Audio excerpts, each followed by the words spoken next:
Disturbing conspiracy theories about the Uvalde school shooter are being spread on social media and other fringe platforms. In a now deleted tweet, one user posted an image of someone they claimed to be the gunman, but the photo was actually of a 22-year-old trans woman who lives in New York City. Other people are falsely claiming the shooter was an illegal immigrant and that the massacre was staged. For more on this, let's bring in CBS News technology and politics reporter Muzadik Badar. Now, Moose, when did these false claims about the shooting suspect begin, and how did they spread?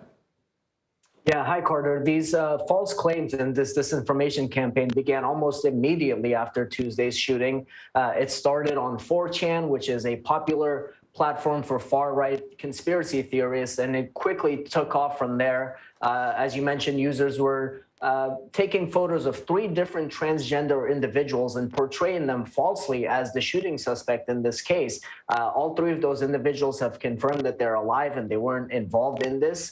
But by then it was too late. It went from 4chan to Twitter to Facebook and Instagram, and it quickly took on a life of its own. And it's not just random people on the internet sharing these messages. It's big name personalities like Alex Jones and Candace Owens, who have large followings, and even Arizona Republican Congressman Paul Gosar sharing a tweet that said that the shooting suspect was transgender. Representative Gosar has since deleted that tweet, but this is just another example of how these lies and hateful messages end up spreading from fringe websites like 4chan to mainstream social media websites like Twitter and Facebook, and then end up making it to the conversation where lawmakers and big name personalities are talking about it. Yeah, when you take a step back like that and look at the bigger picture, you can really get an idea of how quickly these conspiracy theories can grow. Are these posts still up? And what are the social media platforms doing to combat it?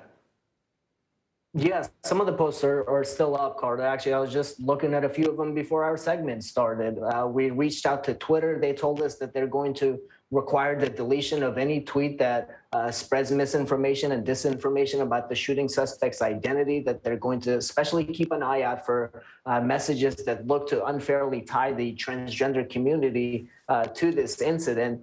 Some of the Facebook posts I've noticed now have labels on them that say that this is false information, and they are blurred out, so users actually have to click on it to be able to see it themselves.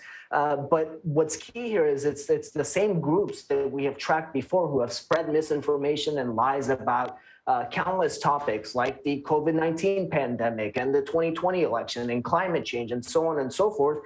They're now engaging in this disinformation campaign and spreading that message. So while the posts are up, a lot of the people I'm noticing in the comments section are telling their friends to take screenshots of it before Facebook and Twitter delete it. And even if they're gone from these social media platforms, it's a part of the conversation, and people are bringing it up and telling each other to save these screenshots.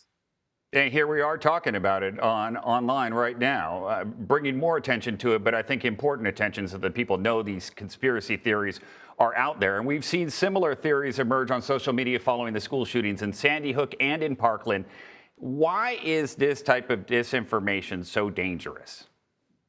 Well, it can be incredibly dangerous, first of all, for the 3 individuals in this case whose photos were being used. They had nothing to do with this, but yet they have to defend themselves against these wild accusations and conspiracy theories. It also puts the entire transgender community at risk here because everybody's focusing on them, where the conversation is about guns and how that's hurting children in schools. It's the entire conversation I've noticed following some of these forums and platforms is tied to mental health and illegal immigration. And it has nothing to do with that. It mirrors what we're seeing with Republican lawmakers and a lot of national figures who often after mass shootings like this will come out and say that this is a mental health issue and we need to have more resources for that, as opposed to talking about gun restrictions and gun laws changing in this country. That's what's happening. It's this example. It starts in these forums, it makes it to mainstream social media platforms, and then it makes it to